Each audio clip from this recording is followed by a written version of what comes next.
जय श्री राम। कुछ बात करेंगे जीन्स की। जीन्स आप जानते हैं डीएनए के वे छोटे छोटे सेगमेंट जो किसी एक इन्फॉर्मेशन के लिए उत्तरदायी होते हैं, रेस्पॉन्सिबल होते हैं, उनको हम जीन कहते हैं। डीएनए के ऊपर ही हमारी सारी इन्फॉर्मेशन थे, स्किन की टोन कैसी होने वाली है, आई कलर कैसा होने वाला है, हाइट कितनी होने वाली है, इंटेलिजेंस कैसी होने वाली है, और डीएनए के छोटे छोटे सेगमेंट पे इन्फॉर्मेशन रखी हुई है ना। तो उन छोटे छोटे सेगमेंट को हम क्या बोलते हैं? जीन। क्लियर।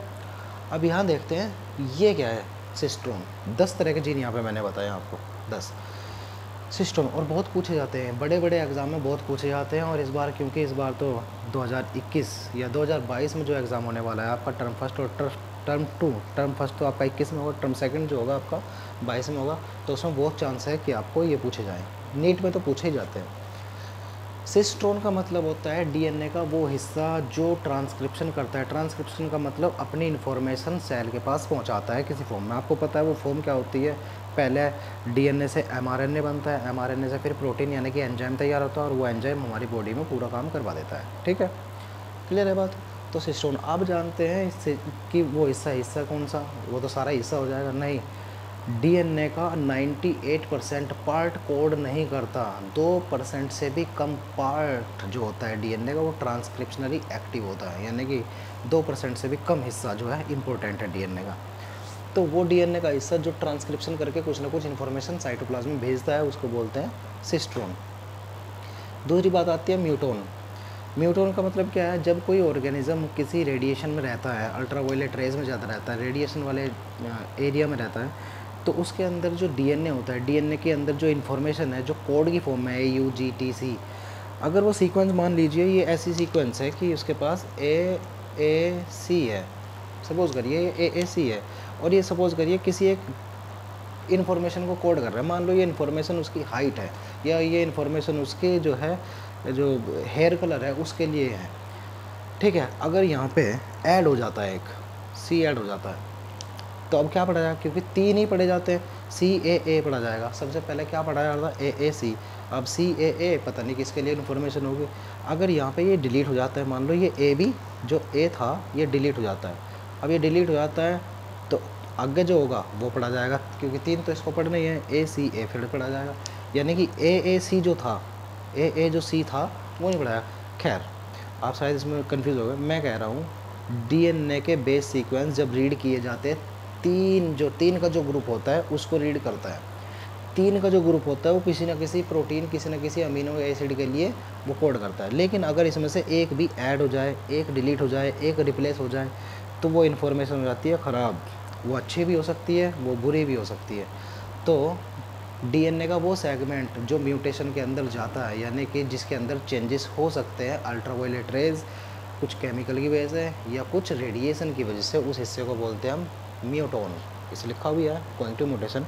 छोटी छोटी डेफिनेशन लिखवा दी है यहाँ पे, आपको धीरे इजीली याद रहेगी, आपको बहुत ज़्यादा नहीं बताया।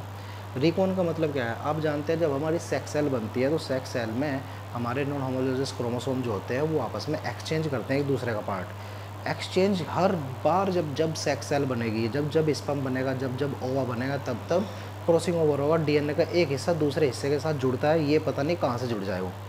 इसलिए हर बार जो स्पर्म बनते हैं, हर बार जो ओवा बनते हैं वो अलग क्वालिटी के बनते हैं, और अलग क्वालिटी के बनते हैं। इसीलिए एक माँ बाप के सभी बच्चे एक जैसे नहीं होते, अलग अलग होते हैं, क्योंकि हर स्पर्म में अलग क्वालिटी आई है।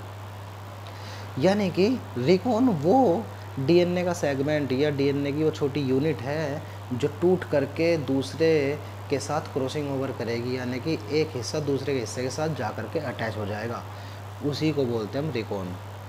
तो डीएनए का वो पार्ट जो गोइंग यानी कि जाता है क्रॉसिंग ओवर में, that part of DNA which is going to crossing over is called recon. उसके बाद बोलते हैं कॉम्प्लोन। देखो कभी कभी क्या होता है, सिस्ट्रोन को रिप्लेस भी किया जा सकता है, सिस्ट्रोन को रिप्लेस भी किया जा सकता है। हो सकता है वो सिस्ट्रोन डिफेक्टिव हो, या हो सकता है कुछ भी चीज़ें हो सकती है। तो जब सिस्ट्रोन को रिप्लेस करने वाला जो जीन होता है उसको हम बोलते हैं कॉम्प्लोन, इसलिए लिख दिया रिप्लेस, जो सिस्ट्रोन को रिप्लेस करता है। उसके बाद ओपेरोन, मैं अभी पहले बताया था अभी आपको। ओपेरोन क्या होता है? देखो लैकोपेरोन आपने पढ़ा है। लैकोपेरोन में क्या पढ़ा था आपने? एक operator lac Z, lac Y और लैक ए, इन तीनों जीन को ऑपरेट करता है ना। वैसे तो एक जीन के लिए एक ऑपरेटर होता है, प्रमोटर होता है, लेकिन यहाँ पे तीनों स्ट्रक्चरल जीन के लिए एक सिंगल ऑपरेटर है।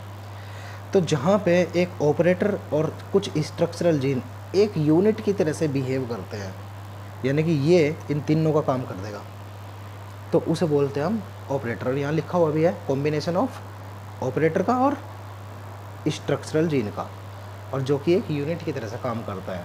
ये हमारे डीएनए में भी हो सकता है। तो वो कॉम्बिनेशन ऑपरेटर का और स्ट्रक्चरल जीन का जो एक यूनिट की तरह से काम करेगा उसको ओपेरॉन बोलते हैं। रेप्लिकॉन, आप जानते हैं डीएनए जो होता है, डीएनए ये 2 स्ट्रैंड होते हैं डीएनए के, लेकिन जब डीएनए रेप्लिकेशन करता है तो डीएनए क्या होता है, खुल जाता है, और खुलने के बाद यहाँ से एक डीएनए यहाँ स्टार्ट बनना होता है, एक स्टार्ट होता है यहाँ पे। तो अगर आप देखेंगे पहले अभी ये 2 स्ट्रैंड यानी कि एक ही डीएनए था, लेकिन कुछ देर बाद आप देखेंगे क्या, एक डीएनए से 2 डीएनए बन चुके हैं, यानी कि रेप्लिकेशन। इसी प्रोसेस को बोलते हैं हम रेप्लिकेशन। और डीएनए क्योंकि बहुत ज़्यादा लेंथ होती है डीएनए की, इसलिए पूरे डीएनए को एक साथ रेप्लिकेट नहीं किया जा सकता है, कॉम्प्लिकेटेड प्रोसेस है।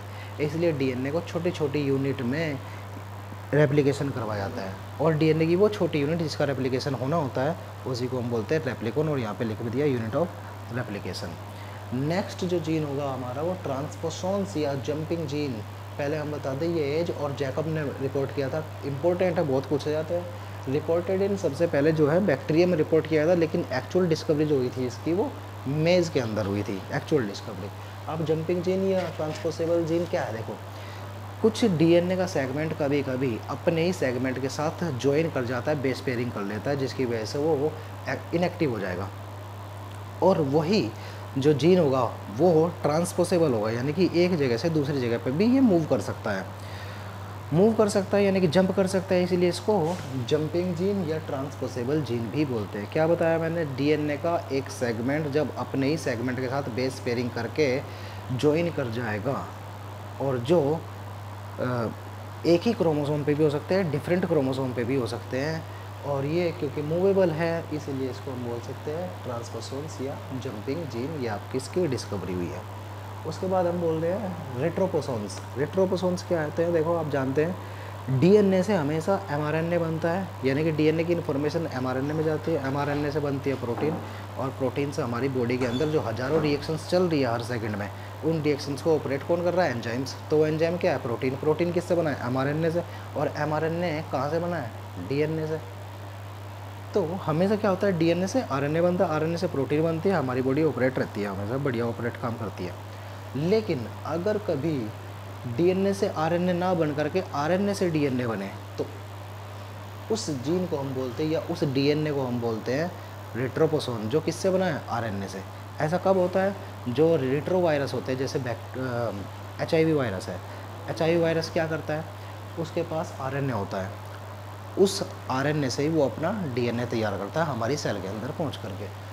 तो जब डीएनए से आरएनए बनता है तो क्या बोलते हैं, ट्रांसक्रिप्शन। लेकिन यहाँ आरएनए से डीएनए बन रहा है तो क्या बोलेंगे, रिवर्स ट्रांसक्रिप्शन।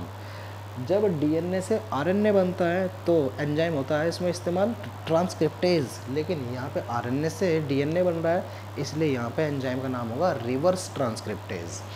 ठीक है, तो वो डीएनए जो आरएनए से बना है उसको बोलते हैं रेट्रोपोसॉन्स। उसके बाद बोलते हैं इंटरप्टेड जीन या स्प्लिट जीन। आप एक चीज़ और जानते हैं कि जब डीएनए से आरएनए बनता है, उस आरएनए में कुछ ऐसी जगह भी होती है जो कुछ कोड नहीं करती, जिनको हम क्या बोलते हैं, इंट्रोन। और जो कोड करने वाली होती है उन्हें क्या बोलते हैं, एक्सोन। इसका मतलब बेकार की चीज़ को तोड़ करके हटाना भी होता है। यहाँ पे मैंने बना दिया, जैसे मान लो ये डीएनए ने एमआरएनए तैयार किया, और ये काले वाला एक्सोन है जो कोड करता है, जो रेड वाला दिख रहा है आपको ये कोड नहीं करता कुछ भी। तो इनको हम हटा करके सिर्फ एक्सोन को जोड़ देते हैं। हमारी बॉडी में इसके लिए भी मैकेनिज्म होता है कि इनको तोड़ करके उनको जोड़ दिया जाएगा जो ट्रांसक्रिप्शनली एक्टिव है। तो यानी कि ये टूट सकते हैं, स्प्लिट हो सकते हैं। तो इसलिए स्प्लिट जीन में या इंटरप्टेड जीन में हम एक्सोन लिखते हैं, इंट्रोन लिखते हैं, जिनको हम दोनों को स्प्लिट जीन कह सकते हैं। इंटरप्टेड जीन क्यों बोला, देखो ये कोड करने वाला जीन है, इसके बाद ये कोड नहीं करता, क्योंकि मैंने बताया इंट्रोन कोड नहीं करता, उसके बाद फिर से कोड कर रहा है, तो क्या आ गया, बीच में इंटरप्शन हो गया, इसलिए इनको इंटरप्टेड जीन भी कहते हैं। उसके बाद लास्ट जीन है स्यूडोजीन्स या फॉल्स जीन। मैंने आपको बताया जब सिस्ट्रोन की डिफेक्टिव कॉपी तैयार होती है, सिस्ट्रोन अपनी कॉपी तैयार करता है, ट्रांसक्रिप्शन तो होता है, मैंने आपको बताया ट्रांसक्रिप्शन होगा, एमआरएनए बनेगा।